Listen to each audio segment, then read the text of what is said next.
বাড়িতে একদিন যাই, আপনি সালাম দিবেন, হুজুর কেমন আছেন, বসেন, চেয়ার দিবেন, পানি দিবেন, খাবার দিবেন। আর দ্বিতীয় দিন গেলে হুজুর কেমন আছেন, হুজুর বসেন। আর তৃতীয় দিন গেলে রাগ হইব, হুজুর তো প্রতিদিন আসে। আমাদের অবস্থা এই, জামাই একদিন আসলে খুব আদর, দ্বিতীয় দিন আসলে একটু দুর্বল, তৃতীয় দিন বলবো বস। আর আমরা এমন এক আল্লাহর গোলাম যে আল্লাহ তাআলা বলে, বান্দা, যেই বান্দা আমার ঘরের মধ্যে বারবার ঢুকবে, দুনিয়ার মানুষগুলা তোমার প্রতি অসন্তুষ্ট হয়, যা বাবার কাছে বারবার চাইলে অসন্তুষ্ট হয়।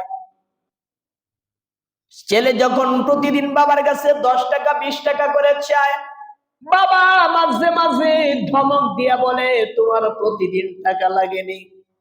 কিন্তু আমার আল্লাহ পাক রব্বুল আলামিন বলে, বান্দা, ও বান্দা, তুমি যদি আমি আল্লাহ তাআলার কাছে না চাও, তাহলে আমি আল্লাহ নারাজ হয়ে যাই। সুবহানাল্লাহ। চিন্তা করেন, আমাদের এমন একজন আল্লাহ, যার কাছে না চাইলে আল্লাহ তাআলা নারাজ হয়ে যায়। আর দুনিয়াতে কাহর কাছে একবার দুইবার তিনবার চাইলে এরপরে চেহারা জায়গার মধ্যে থাকে না, ঠিক থাকে না, মলিন হয়ে যায়। সেই আল্লাহ তাআলা বলে, ও ফেরেশতারা, যাও আমার বান্দাকে তুমি জানিয়ে দাও, আমার ওই সমস্ত বান্দার বান্দীদেরকে জানিয়ে দাও যারা বলছে আল্লাহুম্মা আজিরনি মিনান নার।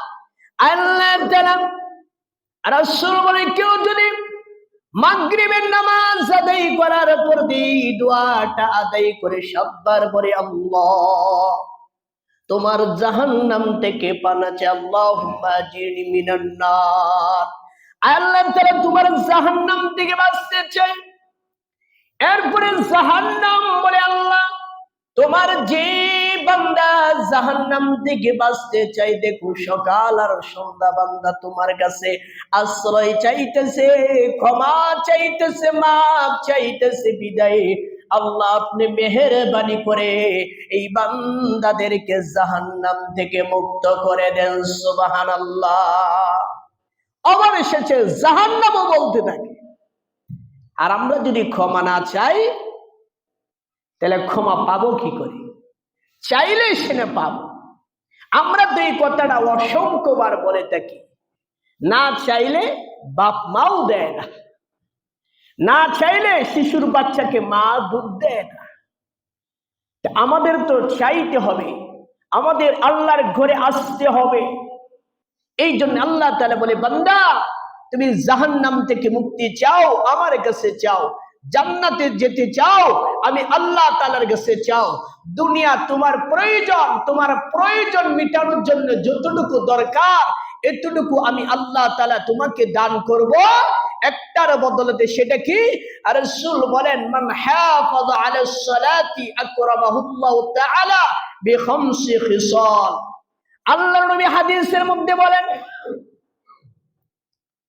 আমার যে বান্দার বান্দিরা সুন্দরভাবে আমার ডিউটি পালন করবে, নামাজটা যারা যত্ন সহকারে আদায় করবে, যারা নামাজটাকে নামাজ মনে আদায় করবে, যত্ন সহকারে, মানে কি গুরুত্ব দিয়ে আদায় করবে।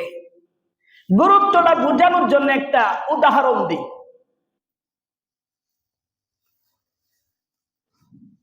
ঢাকা শহরে অনেক দূর দূর থেকে মানুষ কিন্তু চাকরি করে।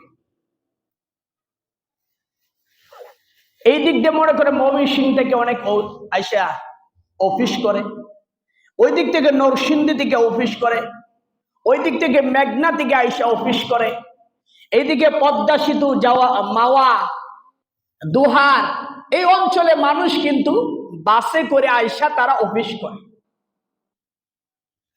আচ্ছা, ডিউটির টাইম হলো, গুরুত্ব জিনিসটা আপনাদেরকে বোঝানোর জন্য এই উদাহরণটা দিচ্ছি। ডিউটি 8টার সময়। যারা মাওয়া থেকে আসবে, ময়মনসিংহ থেকে আসবে, নরসিংদী থেকে আসবে, তারা কি 7:30টারও প্রস্তুতি নেবে না 5টার সময়? মিনিমাম 2 ঘন্টা আগে প্রস্তুতি নিবে। কেন? আমার খাবার সাবার ব্যাপার স্যাপার আছে, আমার অজু গোসলের ব্যাপার স্যাপার আছে, আমার রাস্তাঘাটের জ্যামের ব্যাপার স্যাপার আছে। আমার যদি যাইতে লাগে 1 ঘন্টা, সে আরো 2 ঘন্টা আগে প্রস্তুতি নিবে। আমার ঠিক টাইমে 8টার সময় অথবা 8টার আগে যেন আমি অফিসে ঢুকতে পারি। যারা চাকরিজীবী, যারা অনেক সময় আমরা দেখি গার্মেন্টস শ্রমিক, তাদের 7টার সময় ডিউটি শুরু হয়, কিন্তু 5টার সময় জাগ্রত হয়, রান্না করতে হয়, সব কিছু করতে হয়। কেন বললাম এই কথাটা? উদাহরণটা দিচ্ছি যে গুরুত্ব সে বুঝে আমার 8টার অফিসে থাকতে হবে, 8টার আগে 7:50 অথবা 55 আমার অফিসের ভিতরে ঢুকতে হবে, সাইন দিতে হবে।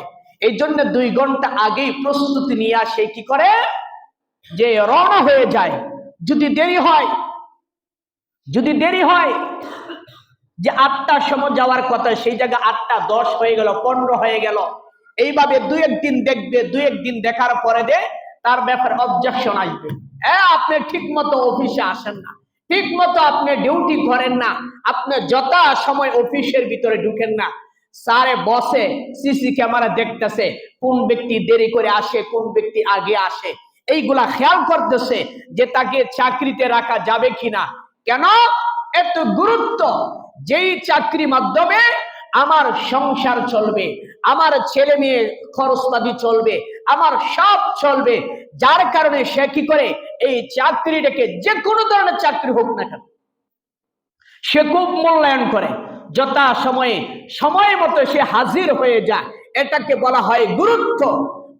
অফিসে ঢুকবে 8টা, কিন্তু রওনা করে দেখেন 6টার সময় রওনা করে দেন, 2 ঘন্টা আগে।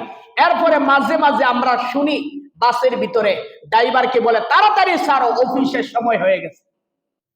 বাসওয়ালাকে বলে দেরি করবা না, দাঁড়াইবা না, আমাদের অফিসের সময় হয়ে যাচ্ছে। এটা গুরুত্ব জিনিসটা বুঝাইবার জন্য বললাম। আল্লাহর পয়গম্বর বলেন, মান হাফাযা আলাস সালাতি আকরামাহুল্লাহু তাআলা বিখামসি খিসাল, যে ব্যক্তি গুরুত্ব সহকারে 5 ওয়াক্ত নামাজ আদায় করবে, নারী বলেন আর পুরুষ বলেন, যুবক আর যুবতী বলেন, আল্লাহ তাআলা বলেন বান্দাকে আমি 5টা পুরস্কার দান করব। সুবহানাল্লাহ। গুরুত্ব সহকারে যারা নামাজ আদায় করবে। আজান হয়েছে 12:30, 1:30টার সময় জামাত, আমার গোসলের প্রস্তুতি আছে কিনা? আজানের পর কেউ যদি আসে, জোহর বলেন আসর বলেন, সে যদি আসর আজান হলো আর সে চকে আসে, তাহলে সে গুরুত্ব সহকারে নামাজ পড়তে পারবে না, জামাত ধরতে পারবে না। জামাত ধরার জন্য সে কি করতে হবে? আসরে আজানের আগেই মসজিদে চলে আসতে হবে। কথা বলেন ঠিক কি?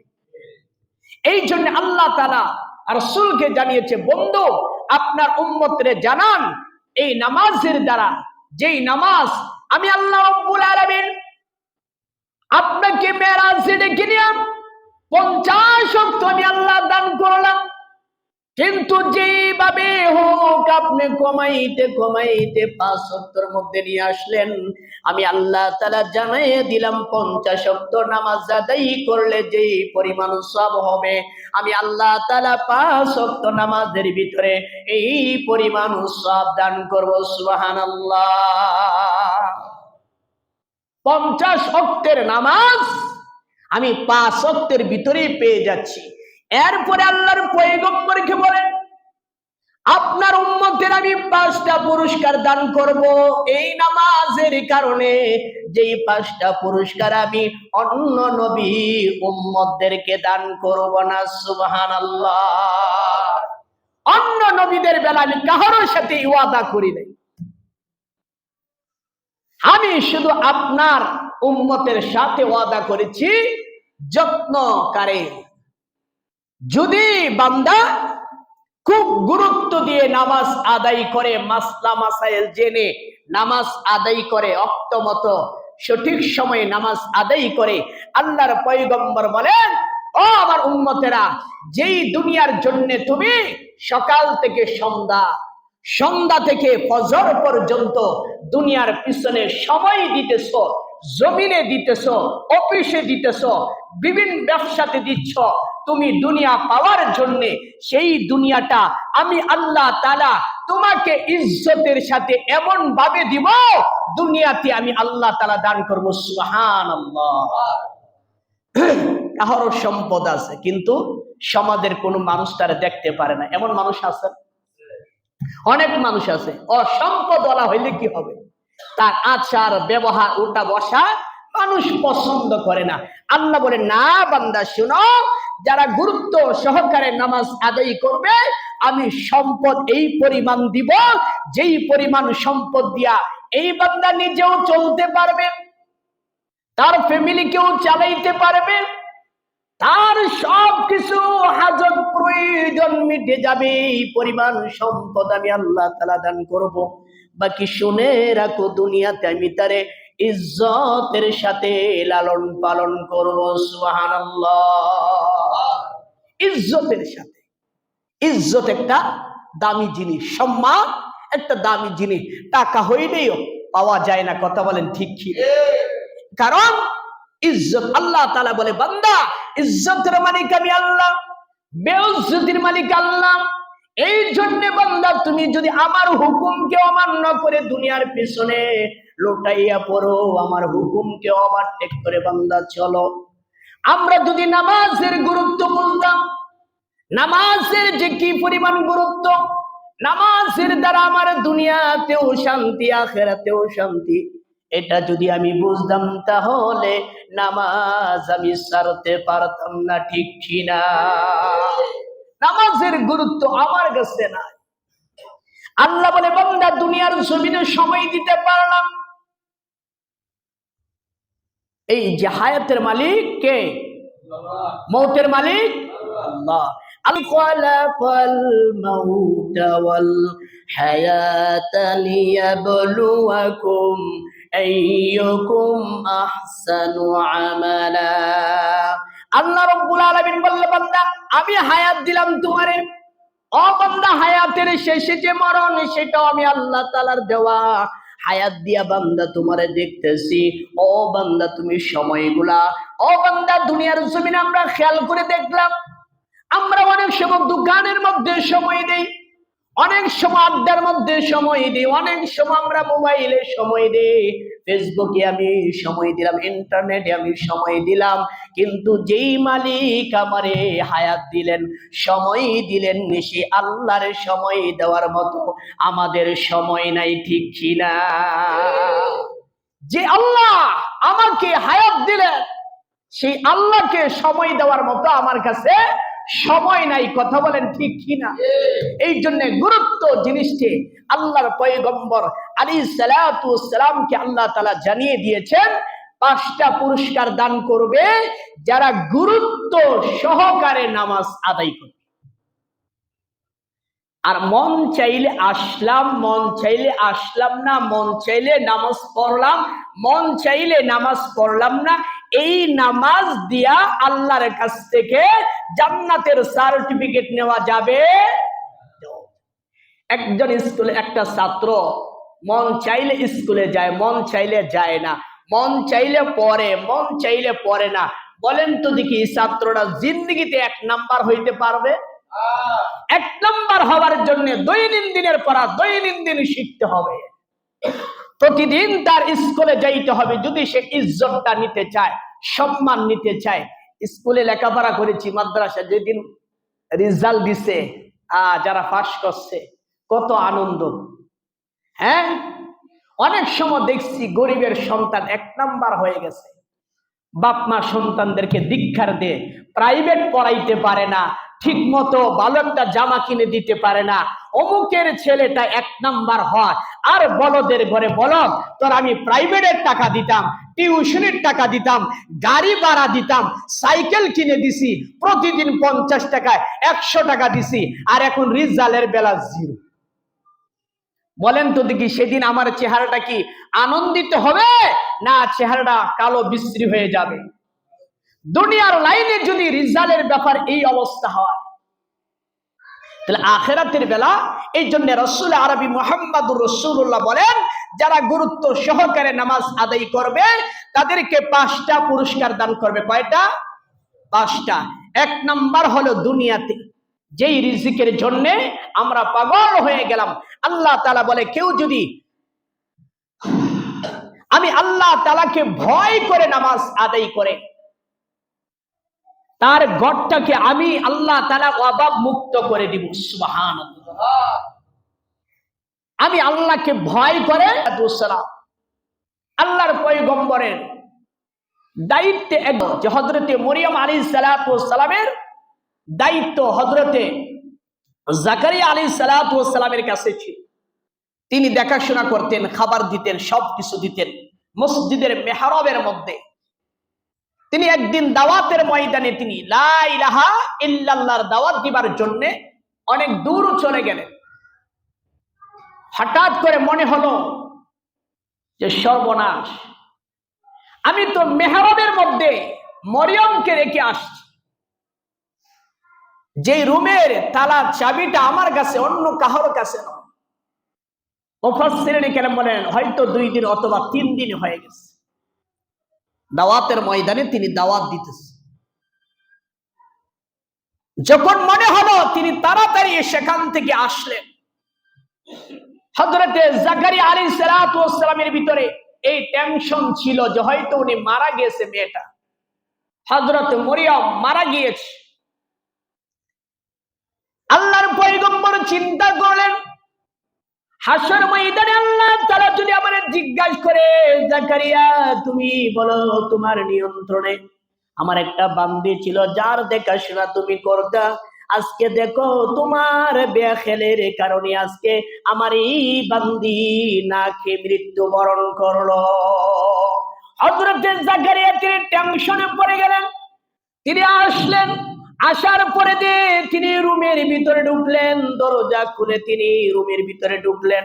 ঢুকার পরে দেখলেন হযরতে মরিয়ম আলাইহিস সালাতু ওয়াস সালামকে দেখলেন। কুল্লামা দাখালা আলাইহা জাকারিয়াল মিহরাব, আল্লাহর পয়গম্বর হযরতে জাকারিয়া তিনি রুমের ভিতরে ঢুকলেন। রুমের ভিতরে ঢুকে দেখে মরিয়মকে সিজদারত অবস্থায়। এবার তিনি চিন্তা করে হয়তো তিনি সিজদারত অবস্থায় মৃত্যুবরণ করলেন। এরপরে দেখলেন দ্বিতীয় সিজদা দেবার জন্য তিনি উঠলেন। এরপরে হযরত জাকারিয়া আলাইহিস সালাতু ওয়াস সালামের অন্তরের মধ্যে বিশ্বাস আসলো, না মরিয়ম মৃত্যুবরণ করে নাই। সুবহানাল্লাহ। হযরত মরিয়ম আলাইহিস সালাতু ওয়াস সালামকে সিজদারত অবস্থা দেখার পরে তিনি আরেকটা টেনশনে পড়ে গেলেন। সেই টেনশনটা হলো মরিয়মের ডানে বামে সামনে পিছনে দেখা যা মৌসুমবিহীন খাবার দেখা যায়। সুবহানাল্লাহ।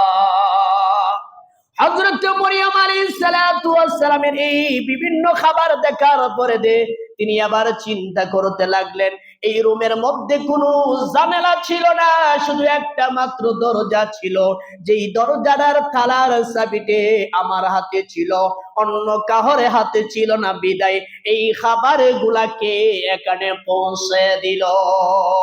আর এই মৌসুমে এই সিজনের মধ্যে এই খাবারগুলা পাওয়া যায় না। এই খাবারগুলা কোথায় থেকে আসলো? জাকারিয়া আলাইহিস সালাতু ওয়াস সালাম এই নিয়ে তিনি টেনশন করতে লাগলেন, চিন্তা করতে লাগলেন। তিনি আশ্চর্য হয়ে গেলেন।